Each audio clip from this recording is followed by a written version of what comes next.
In the end of 2002, Infiniti had revolutionized their entire product line.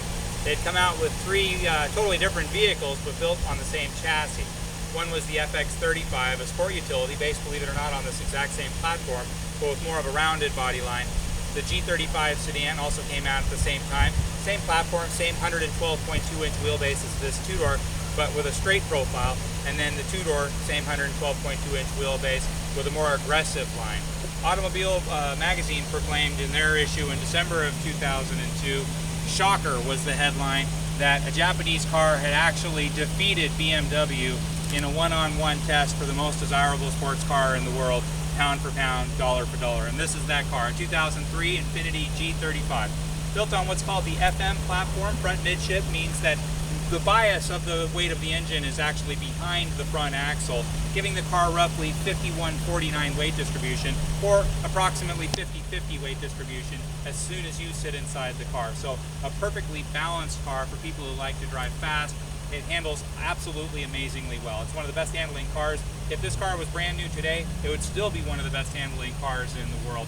Very, very emphatic driving experience, a more visceral driving experience, a firmer ride, not the soft, compliant ride like a Volkswagen GTI or a Lexus IS, which is more of a daily commuter. This is the real deal, a high-performance sports car for people who like to drive high-performance sports cars. 260 horsepower from the engine, driving the rear wheels, and terrific get up and go. It's a fabulous top-end speed car. It's great on the freeway. It's great around turns.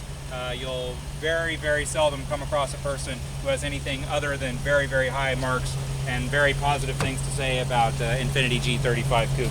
Now, this one is a premium package, so it has leather interior, Bose stereo, dual zone climate control, adjustable steering, has a lot of nice features. This also has the navigation package, so it's a pop-up navigation that stays out of your way when you don't need it, which is most of the time, but if you do need it, it's there a moment's notice with the push-button nav.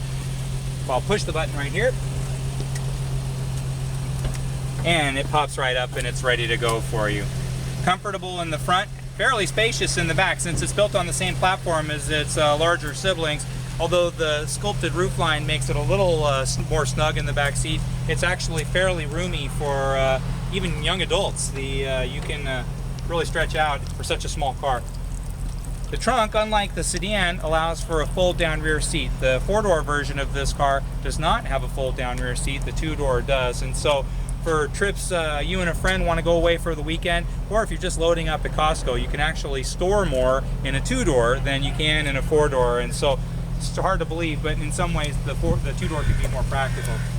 This car obviously has very aggressive aftermarket wheels. They look nice. They're the same gunmetal gray finish as the platinum graphite exterior of the car. The interior, it's black, but we call it graphite. So the color combination on this would be platinum graphite over graphite leather. And then premium package and navigation package. Xenon lights, anti-lock brakes. I'll pop the hood and let you take a look underneath.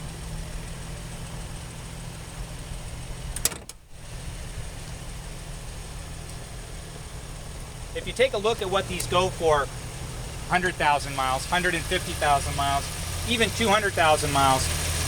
From this point forward, they hardly depreciate at all. Really, the most important feature on the car is how well has it been maintained, and should it give you reasonable service expectations moving forward. Now, on the G35 Coupe, this 3.5-liter V6 engine, unlike pretty much every Japanese engine of the era, does not have a timing belt. It's all chain driven, and the chain outlasts the entire vehicle. So you don't ever have to worry about changing a timing belt on an Infiniti V6. The big service on this car, however, is still the 90K service, like other Japanese cars. We've just done the 90K service on this car, as well as a whole lot more. Wipers, filters, belt. We did a lot more than just the 90K service. Even though this is a little bit of an older car, we want you to enjoy it like it's a newer car. It's still an Infiniti to us, no matter what year it is, and we want you saying nothing but positive things about your Infiniti. And if this becomes your Infiniti, believe me, you're going to be one of the happiest people on the road. It's absolutely drop-dead, traffic-stopping gorgeous.